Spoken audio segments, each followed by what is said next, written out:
بسم اللہ الحمدللہ والصلاة والسلام علی رسول اللہ۔ السلام علیکم ناظرین، قرآن کا خلاصہ انگلیوں پر، ہر صفحے کا ایک مضمون اور صورتوں کے مرکزی مضامین۔ اس کی ضرورت کیا ہے؟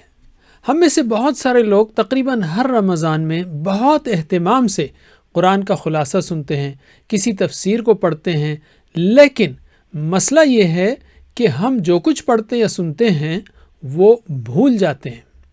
عام دنوں میں بھی یہی حال ہے۔ مثلا فرض کیجئے میں نے سورہ الزخرف پڑھی، اگر آپ مجھ سے اس کا مرکزی مضمون پوچھیں اور مضامین کا تسلسل پوچھیں تو میں صرف کچھ بکھری ہوئی باتیں ہی بتا پاؤں گا کہ اس میں سواری کی دعا ہے، آخرت کا ذکر ہے وغیرہ۔ کیوں؟ اس لیے کہ ہم مضامین پر اور ان کے تسلسل پر غور نہیں کرتے۔ قرآن مجید سمجھ کر تلاوت کرنے کے باوجود ہم اس کے مضامین کو بھول جاتے ہیں۔ صورتوں میں کیا بات چل رہی تھی وہ یاد نہیں آتا۔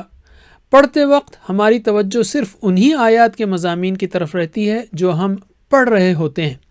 آگے اور پیچھے کی آیات کو نہ ہم دیکھتے ہیں اور نہ برابر یاد رہتا ہے۔ اگر کوئی سر جھکا کر چلے اور صرف نیچے دیکھتا رہے تو اسے پتہ ہی نہ چلے گا کہ وہ کسی باغ میں ہے یا خوبصورت وادی میں، کسی مارکیٹ میں ہے یا محلے میں۔ یاد رکھیے، ہر صورت کے مرکزی مضامین یعنی تھیمز ہوتے ہیں جس کے تحت دلائل، مثالیں، واقعات اور خبریں بیان کی جاتی ہیں۔ یہ نہیں معلوم ہونا بھی ایک وجہ ہے کہ بہت سارے لوگ اور خاص طور پر ہمارے نوجوان قرآن کو پڑھنے میں دلچسپی نہیں لیتے۔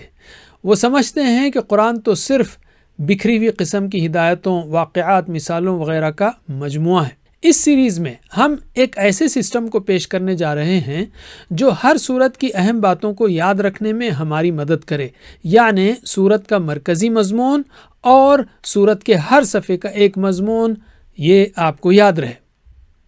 قرآن کی صورتوں میں ایک سے زیادہ مرکزی مضامین ہو سکتے ہیں۔ اس سیریز میں ہم نے ہر صورت کے صرف 3 مرکزی مضامین یعنی تھیمز ہی کو لیا ہے تاکہ انہیں یاد رکھنا آسان ہو۔ ان کے علاوہ ایک صفحے سے ایک مضمون وہ کیوں ہے؟ آپ اسے ایک مثال کے ذریعے سمجھیے۔ فرض کیجئے کہ آپ چھوٹے سے کسی نئے شہر میں رہنے کے لیے جا رہے ہیں۔ شروع میں آپ اس شہر کی صرف بڑی نشانیاں یاد کرتے ہیں، جیسے کوئی اونچی عمارت، پانی کی ٹانکی یا کوئی پارک وغیرہ۔ ان نشانیوں کے ساتھ آپ اس شہر میں گھوم سکتے ہیں کیونکہ آپ کے دماغ میں اس شہر کا اہم نقشہ آ گیا ہے۔ وقت کے ساتھ آپ اس شہر کی گلیوں اور دکانوں سے بھی واقف ہوتے چلے جائیں گے۔ قرآن ہدایت کا شہر ہے، تو ہر صفحے کے ایک مضمون جیسے ایک بڑی عمارت کو اپنے ذہن میں بٹھا لیں۔ اس طرح کرنے سے آپ کو یہ معلوم ہو جائے گا کہ سورت کے مضامین کیا ہیں، سورت کتنی لمبی ہے، کس صفحے سے شروع ہو رہی ہے، کس صفحے پر ختم ہو رہی ہے وغیرہ۔ آہستہ آہستہ آپ خود مزید کئی چیزیں اس میں شامل کر سکیں گے اور ہر صورت کا پیغام آپ کے لیے انشاءاللہ مزید واضح ہوتا چلا جائے گا۔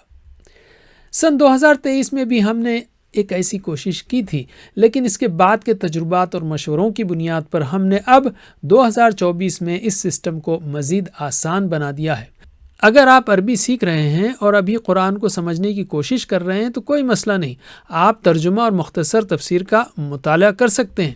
آپ ہمارے 15 لائن فارمیٹ کے لفظی ترجمے کو فالو کر سکتے ہیں جو کہ معیاری 15 لائن مصحف جیسا ہے۔ یہ آپ ہماری ویب سائٹ سے یعنی understandquran.com سے ڈاؤن لوڈ کر سکتے ہیں۔ اگلے سبق میں صرف 5 صفحات کی ہمارے ساتھ مشق کیجیے۔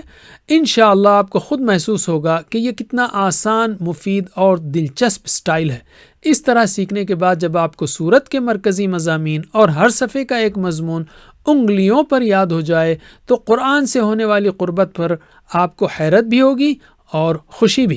انشاءاللہ رمضان 2024 میں ہم سورہ البقرہ اور سورہ آل عمران کے مضامین سیکھیں گے۔ ان دونوں میں زبردست پیغام ہے۔